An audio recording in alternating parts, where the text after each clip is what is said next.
Hello everyone, welcome to my channel Scarcity World. My name is Dharmendra Siddhani. Economics की इस video में आज हम बात करेंगे बाजार संतुलन, दैट मींस मार्केट इक्विलिब्रियम के बारे में. आज इस वीडियो में हम बात करेंगे कि किसी भी प्रोडक्ट की जो प्राइस होती है उस प्राइस में फ्लक्चुएशन कब आता है. यानी कि जैसे मान लेते हैं कि मार्कर ये 10 रुपए का है, तो इस 10 रुपए के मार्कर की रेट में परिवर्तन कब होता है. यानी कि मांग में परिवर्तन आने से या पूर्ति में परिवर्तन आने से इस वस्तु की कीमत पर क्या प्रभाव पड़ेगा. ठीक है, ऐसे ही बहुत सारी वस्तुएं होती हैं, बहुत सारी सेवाएं होती हैं, उनकी जो मार्केट प्राइस है, मार्केट रेट है, उसमें फ्लक्चुएशंस आते रहते हैं. तो वो फ्लक्चुएशंस किसकी वजह से आते हैं? मांग और पूर्ति शक्तियों की वजह से. तो ये फ्लक्चुएशंस कैसे आते हैं और इनका संतुलन कीमत या साम्य बिंदु का निर्धारण कैसे होता है, इन्हीं सब टॉपिक से रिलेटेड आज हम इस वीडियो में डिस्कस करेंगे. तो सबसे पहले तो हम समझते हैं कि बाजार संतुलन होता क्या है. बाजार संतुलन से अभिप्राय उस स्थिति से होता है जिसमें एक विशेष कीमत के अनुरूप वस्तु की बाजार मांग व बाजार पूर्ति बराबर होती है.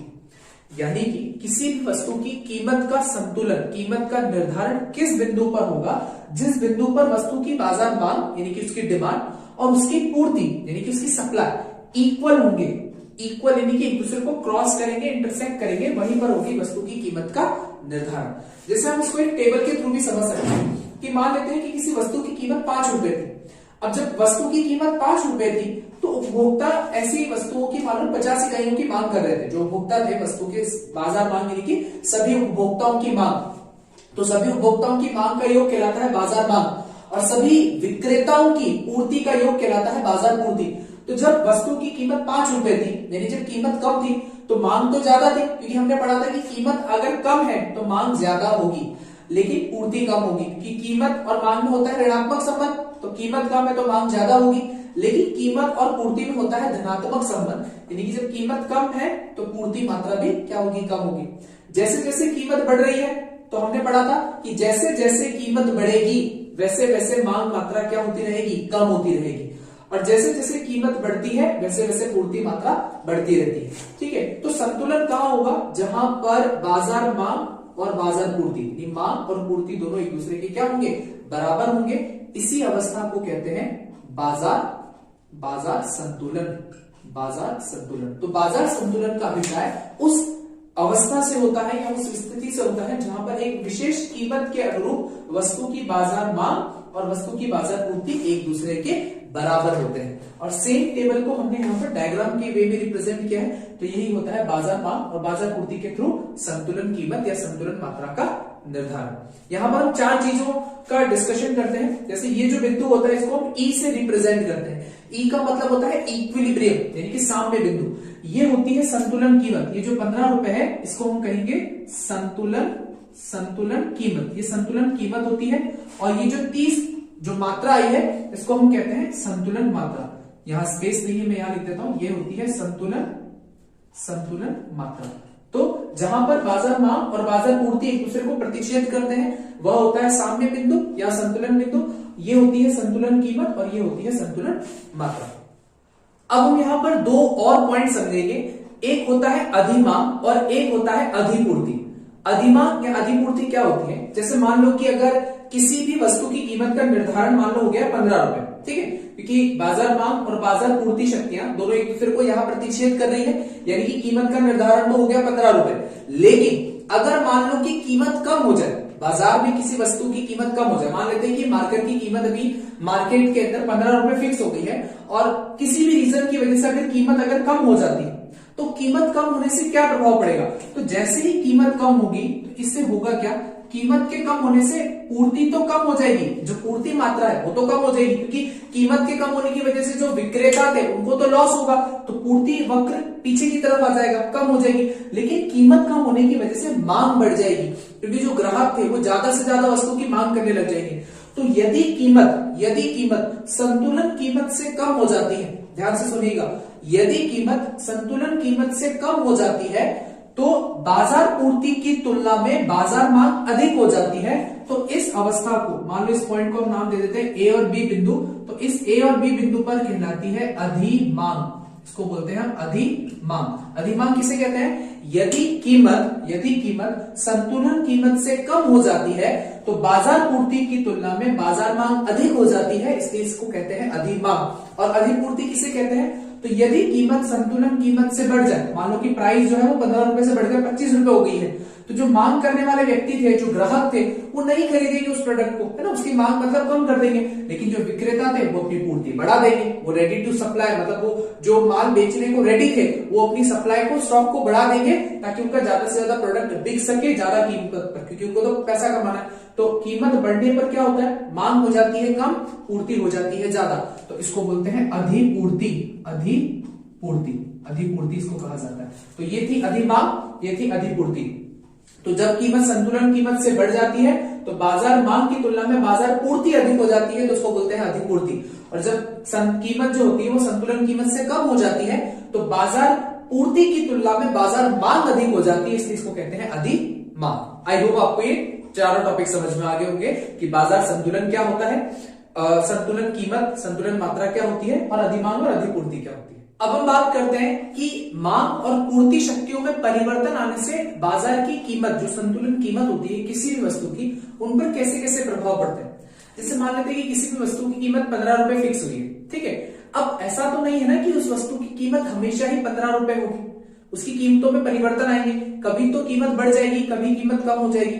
तो वैसे तो कीमतों को बहुत सारे तत्व होते हैं जो प्रभावित करते हैं, लेकिन मांग और पूर्ति ये मेजर दो ऐसे पॉइंट्स होते हैं, डिमांड एंड सप्लाई, जो किसी भी कमोडिटी की वैल्यू को, किसी भी वस्तु की कीमत को निर्धारित करते हैं, ठीक है। तो आज हम पढ़ रहे हैं मांग और पूर्ति शक्तियों का बाजार संतुलन पर प्रभाव, यानी मांग और पूर्ति शक्तियों में परिवर्तन आने से बाजार संतुलन पर क्या प्रभाव पड़ता है, ठीक है। तो इसमें सबसे पहले हम 2 पॉइंट पढ़ेंगे, मांग में परिवर्तन से बाजार संतुलन और पूर्ति में परिवर्तन से बाजार संतुलन।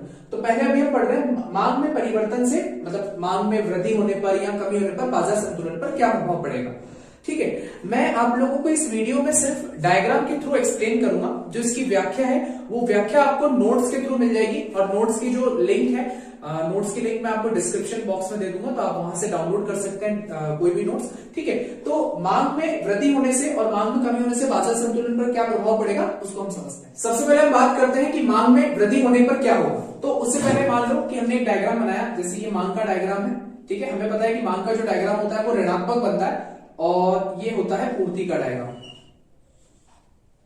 पूर्ति का डायग्राम जिसको हम एस सप्लाई से शो करते हैं, ये होती है हमारी संतुलन बिंदु या साम्य बिंदु।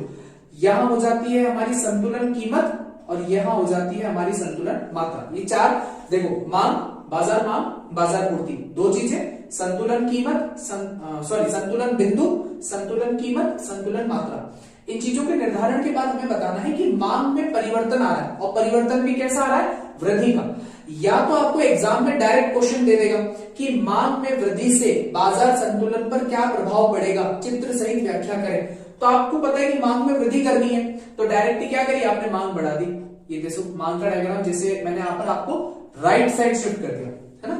मांग का डायग्राम आपने कहां शिफ्ट कर दिया, राइट साइड, यानी कि मांग में क्या हो गई है, वृद्धि हो गई है, ठीक है। तो वृद्धि होने से क्या होता है, वृद्धि होने पर क्या होगा, देखो अब जो ये संतुलन बिंदु था वो यहां था, अब ये संतुलन बिंदु खसक कर यहां आ गया, इसको हम बोलेंगे E1, और इससे क्या हुआ कि संतुलन कीमत जो थी, इसको यहां पर मिलाओ, ये संतुलन कीमत हो गई P1 और ये हो गई संतुलन मात्रा Q1। यानी कि मांग में वृद्धि होने पर संतुलन कीमत, जो संतुलन कीमत थी वो भी बढ़ गई और संतुलन मात्रा थी वो भी बढ़ गई, ठीक है। तो यहाँ तो आपको डायरेक्ट क्वेश्चन दे देगा कि मांग में वृद्धि होने पर बाजार संतुलन पर क्या प्रभाव पड़ेगा, या फिर वो आपको बोल सकता है कि आय में वृद्धि होने पर क्या प्रभाव पड़ेगा, ठीक है। क्योंकि आप लोगों को याद होगा कि मांग वाले चैप्टर में मैंने आप लोगों को बताया था मांग में वृद्धि और मांग में कमी के कारण।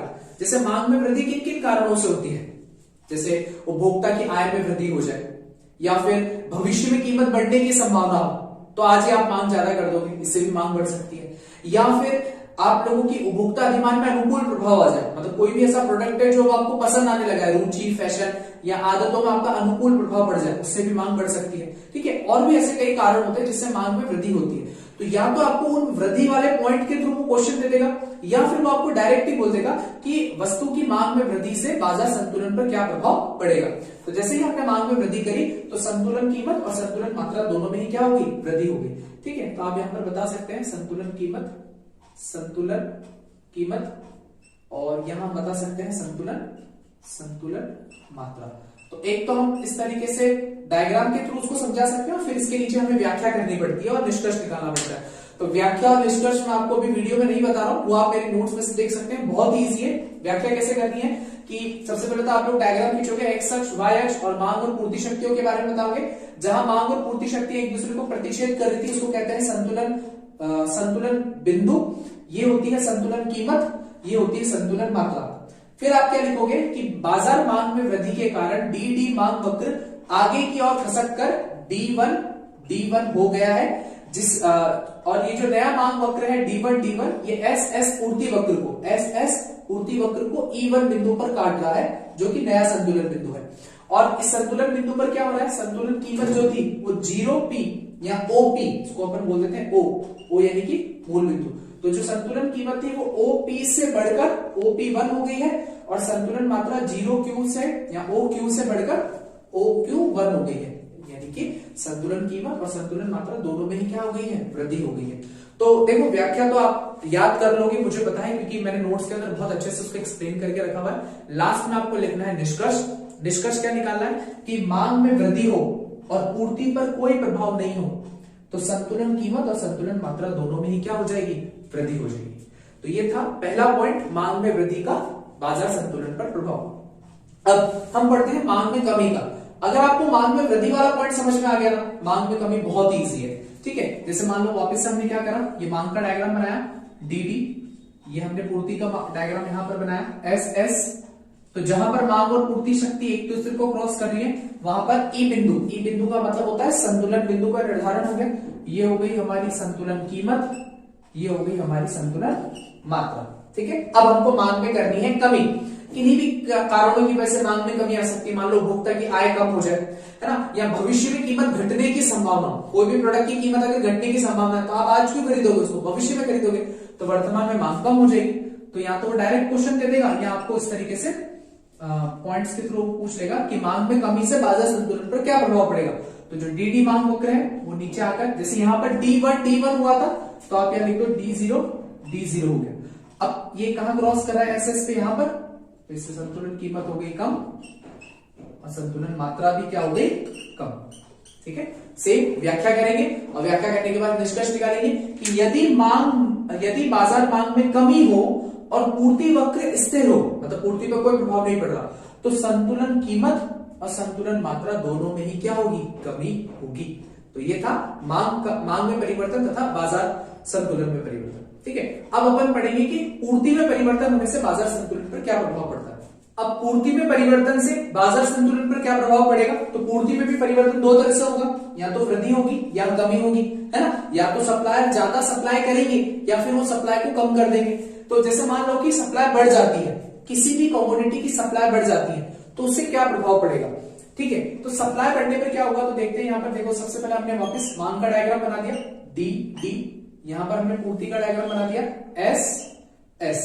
यहां पर ये होता है संतुलन बिंदु, ये होती है संतुलन कीमत और ये होती है संतुलन मात्रा, जो कॉमन डायग्राम बनता है। सेम इसमें भी यही होता है, कमी में भी हम ये कॉमन डायग्राम बना सकते हैं। ये होता है मांग का डायग्राम, ये पूर्ति का डायग्राम होता है एस।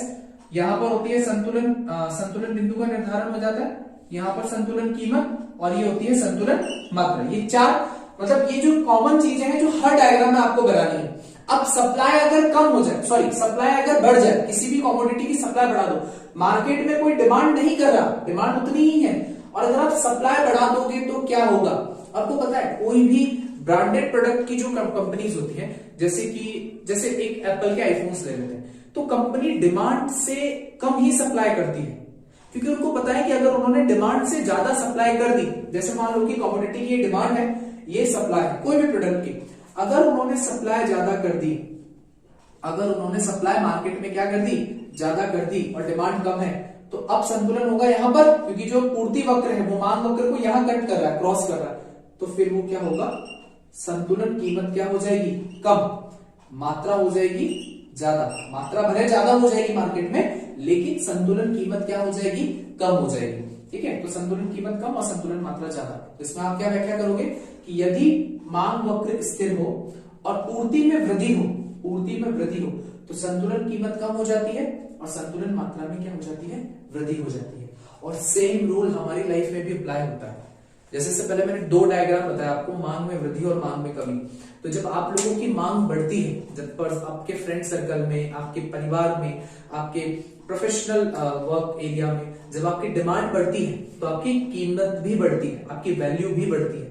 जब हमारी कोई मांग नहीं करता, जब हमारी डिमांड कम होती है तो हमारी वैल्यू भी कम होती है। एंड सेम जब हम हमारी सप्लाई बढ़ा देते हैं, जब हम बहुत ज्यादा अपनी सप्लाई बढ़ा देते हैं, है ना, आपका फ्रेंड आपको नहीं बात कर रहा आपसे, या आप बार बार किसी के घर जा रहे हो, है ना, कोई पर्सन आपको इतनी इंपॉर्टेंस नहीं दे रहा, आप उससे बार बार बात करने की कोशिश कर रहे हो, तब आप अपनी खुद की वैल्यू ही डिक्रीज करते हो। ठीक है, तो जब भी हम सप्लाई ज्यादा करते हैं और डिमांड नहीं है, तो यानी कि आप जो प्रोडक्ट है या कोई भी सिचुएशन है, जो प्राइस है वो फॉल हो जाती है। ठीक है, और सेम अपोजिट सिचुएशन होती है, जैसे ये मांग पूर्ति। अब अगर मान लो पूर्ति कम हो जाए, किसी भी कमोडिटी की सप्लाई को कम कर दो, जैसे ही सप्लाई कम करोगे, ठीक है, तो सप्लाई कम, जो एस वक्र था पीछे की तरफ आ गया, S0 अब वो मांग वक्र को यहां क्रॉस कर रहा है, तो ये कीमत हो गई ज्यादा P1 और संतुलन मात्रा हो गई कम, जस्ट इसका अपोजिट। तो ये होता है पूर्ति में परिवर्तन से बाजार संतुलन पर परिवर्तन या प्रभाव। ठीक है, अब पूर्ति में इसमें भी सेम आ सकता है, या तो वो डायरेक्ट क्वेश्चन आपको दे देगा कि पूर्ति में वृद्धि से क्या प्रभाव पड़ेगा, या पूर्ति से कमी पे क्या प्रभाव पड़ेगा, या फिर पूर्ति में वृद्धि और कमी के कारण आप पढ़ लेना, जो मैंने आप लोगों को उस लास्ट वीडियो में पूर्ति वाले चैप्टर की वीडियो में पढ़ाए थे।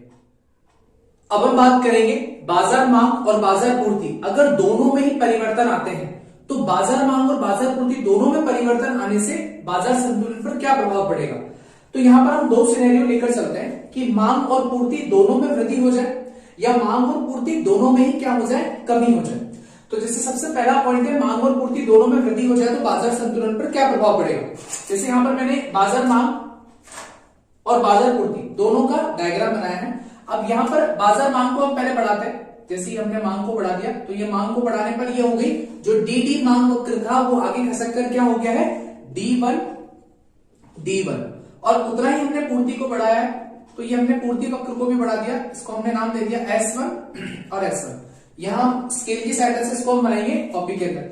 अब कैसे पता चलेगा ये डायग्राम हमारा सही है, यानी हमने जो मांग और पूर्ति में वृद्धि करी है वो सही अनुपात में अगर करी है, यानी कि जितनी मांग में वृद्धि करी उतनी ही अगर हम पूर्ति में वृद्धि करते हैं, तो हमारी संतुलन कीमत बराबर आएगी। देखो, संतुलन कीमत पर कोई प्रभाव नहीं पड़ेगा, सिर्फ संतुलन मात्रा जो है वो बढ़ जाएगी। यानी कि अगर मांग और पूर्ति में समान अनुपात में वृद्धि होती है, तो बाजार कीमत, जो संतुलन कीमत है, उस पर कोई प्रभाव नहीं पड़ेगा, वो ऐसी की ऐसी रहेगी। ठीक है, और जो आपका संतुलन मात्रा है वो बढ़ जाएगी। ठीक है, ऐसे ही अगर मान लो मांग में अगर हम कमी करते हैं, या आपने मांग में कमी करी, ठीक है, मांग में कमी करी, इसको हमने नाम दे दिया D0, और उतनी हम पूर्ति में कमी करते हैं, ठीक है, S0, तो वापस से ये दोनों लाइन एक दूसरे को यहां इंटरसेक्ट कर रही है, तो यहां पर संतुलन कीमत पर कोई प्रभाव नहीं पड़ा। ठीक है, परंतु जो मात्रा थी वो क्या हो गई, कम हो गई। ठीक है, तो आप एक डायग्राम समझ के दूसरे डायग्राम को तो खुद अपने हिसाब से बना सकते हैं, मतलब इजी रहता है। ठीक है, तो ये था बाजार संतुलन और बाजार संतुलन पर पड़ने वाले प्रभाव। मांग में परिवर्तन से क्या प्रभाव पड़ेगा, पूर्ति में परिवर्तन से क्या प्रभाव पड़ेगा, या दोनों में परिवर्तन से क्या प्रभाव पड़ेगा। आई होप आपको ये टॉपिक समझ में आया होगा। अगर इस वीडियो से रिलेटेड कोई भी डाउट है तो आप मुझे कमेंट बॉक्स में कमेंट कर सकते हैं, और इस चैप्टर से रिलेटेड नोट्स आपको डिस्क्रिप्शन बॉक्स में लिंक में मिलेंगे नेक्स्ट वीडियो में, जिसमें हम बात करेंगे कि बाजार संतुलन की प्रक्रिया के अंदर सरकार किस तरीके से इंटरफेयर करके इस कीमत को कम ज्यादा करती है। ओके, तब तक के लिए गाइस, जय हिंद।